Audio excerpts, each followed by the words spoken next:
but I'm working as a district subject advisor.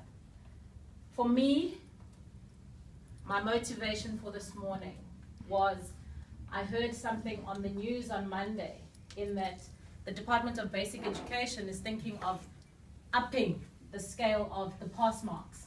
We know we're sitting at 30% and you're passing, you're sitting at 35% and you're passing, but the department is asking that to be lifted. That was a motivation for me because it means that we are now seeing the seriousness of what education is and where our kids should go. So I'm going to give you a minute to reflect on what is your motivation for this morning or any time this week that has happened for you. Give you a minute to reflect on that, and then I'm just going to choose because I don't know any names, so I'm just going to go you. And we can take it like that. Pretending to be an HOD. You are pretending to be an HOD. I said take off your hats. You are an HOD today. Right.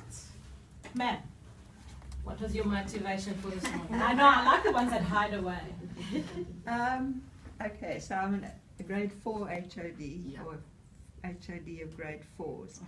So my motivation is very long term because I see that what I do in grade 4 has to be built on and built on and built on until they get to be my age. Until they get there. We hope they get there. We really hope they get there. So what's your motivation?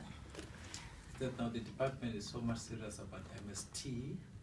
I'm so much motivated with the sense that technology is going to get so many equipment.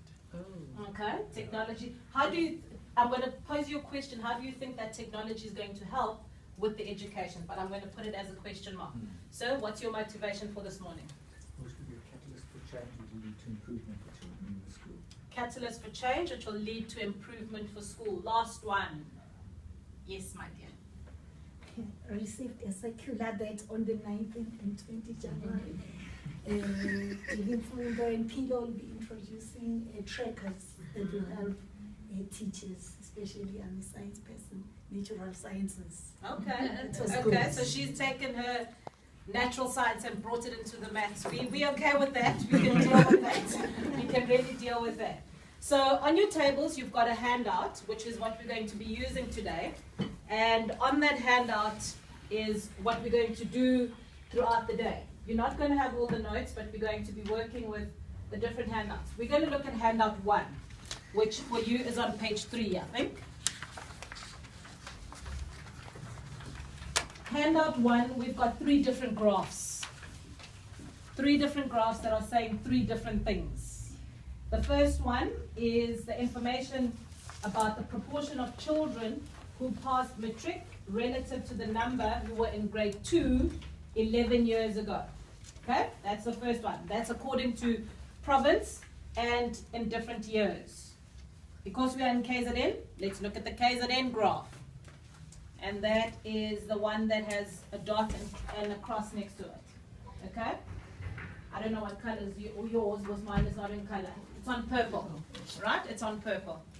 Then the second one is looking at learners who repeat a phase. And the third one is our dreaded Anna, the granny. All right?